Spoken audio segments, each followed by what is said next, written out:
Hey everyone, welcome to the channel. My name is Becky and this is Bria Makes Art, and today I wanted to try out negative watercolor painting. I am sure that you have seen other videos out there of people doing negative watercolor painting, and if you're looking for a tutorial, go look somewhere else. This is not a tutorial, this is really just me trying this out for the first time. I have never done it before. It looks really interesting, it looks really fun, so I thought it'd be really fun for me to try it out and see where I stumbled, see if I like it, see if it's something that I want to do ever again.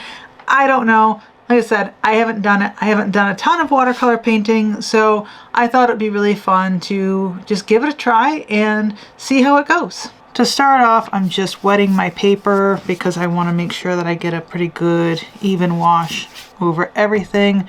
So I'm just kind of liberally wetting the paper. I am still very new to watercolor, so I'm never quite sure how much water to put on, but that looks like I've got a decent shine over the whole thing, and I want to make sure that it's going to be able to come down through that. I forgot to wet my watercolor. I've got, this is Arteza. This is a jungle green that I think is going to be a really pretty background color, this one right here. Okay. Anyway, there's the first coat. I'm going to let that dry, and then I'll come back down probably a little bit later and do some more coats. So I'm going to stop for now, and we'll see you in a little bit.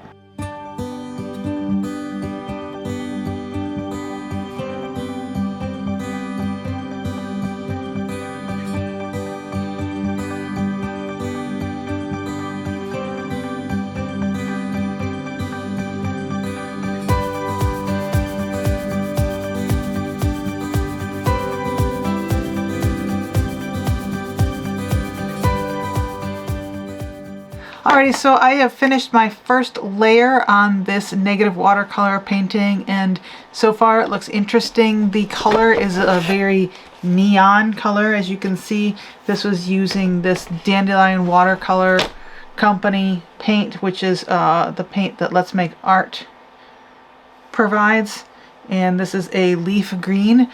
When it was watered down a lot, it kind of gives you that neon green color. As I continue to add less and less water, it should be a little bit more of a natural green, so we'll see how that looks after I get a few more layers on there. I'm hoping that this neon green will be toned down by some more of those darker greens. I am not sure if I have too many ginkgo leaves in the foreground here. We'll see. I don't know. I've never tried this before.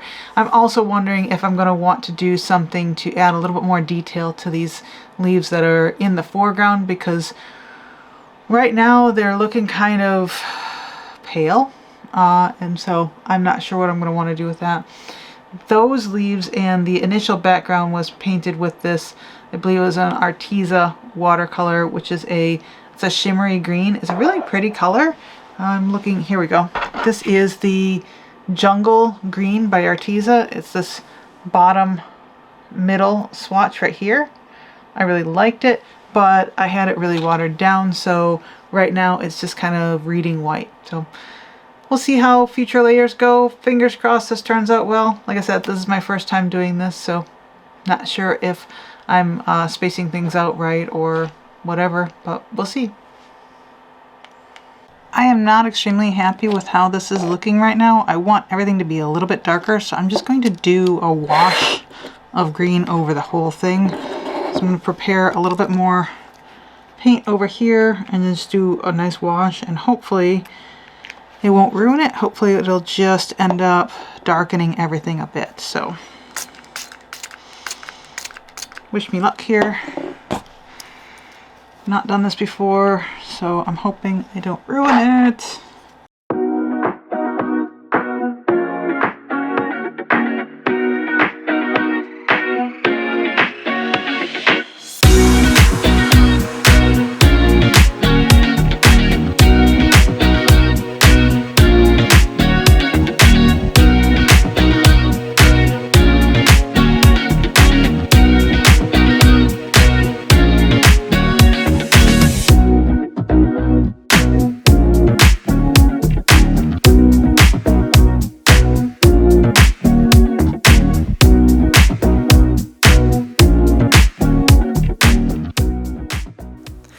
At this point, I'm pretty frustrated because putting that wash over top has basically obliterated all of the work that I had done so far. It didn't obliterate the first layer. I actually did get a more obvious, more vibrant green on those, so I was happy with that. But all of the background leaves were basically just gone. You could kind of see them if you look closely, but it just looked like the background was just a variety of greens, and so I didn't really have an option but to keep going and continue with that wash, and I could have either at this point thrown the piece away, or I figured, well, this is watercolor, so I know you can layer watercolor, so I might as well just continue layering and see what happens. I don't know how much layering you actually can do or can't do with watercolor. I've heard that it has to do with the type of watercolor as well as the paper, so I figured I might as well give it a try and see if I can salvage this piece.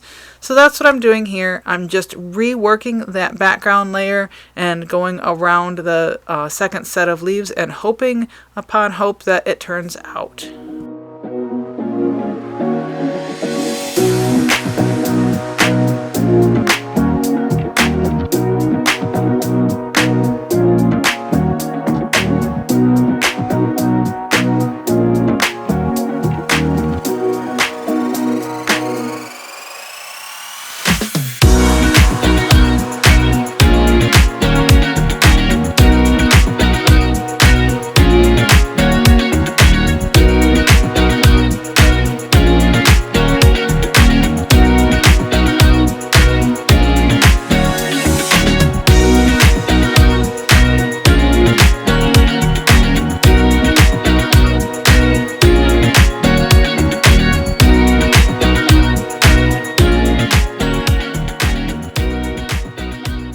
Okay, I got it done.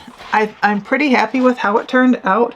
I really like the contrast between the uppermost layer and the background. I am not as happy with the second layer in the background, but overall I think it looks pretty cool. It looks really good on camera, and I think it looks not quite as good in person, but I do like it. I think that this is a really good exercise if you want to play with your watercolors and get to know them a little bit better. I definitely know the liquid watercolors that I used better now than I did when I started.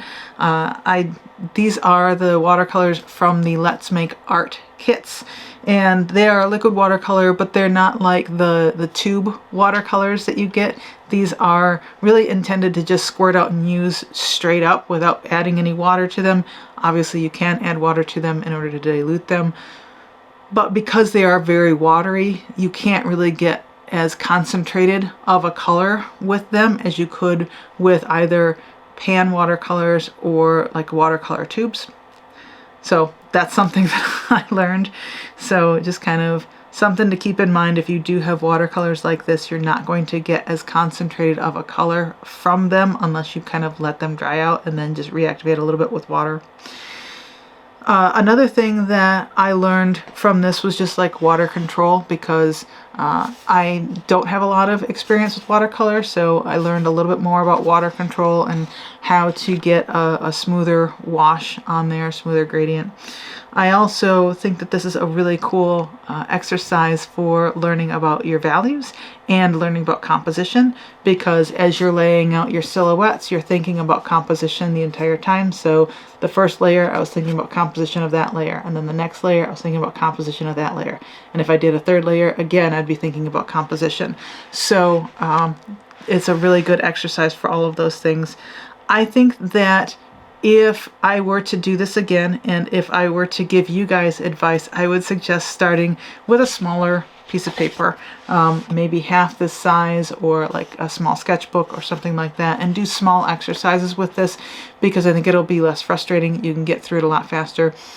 The paint will dry a lot faster, etc. Because you do have to let the layers of paint dry in between in order to actually get this to look right and to work right. Anyway, I hope you guys had fun watching. I know I actually did enjoy doing this, even though it was quite frustrating at points. If you did enjoy the video, please give it a thumbs up, and think about subscribing, and I will see you guys in 2 weeks. Bye.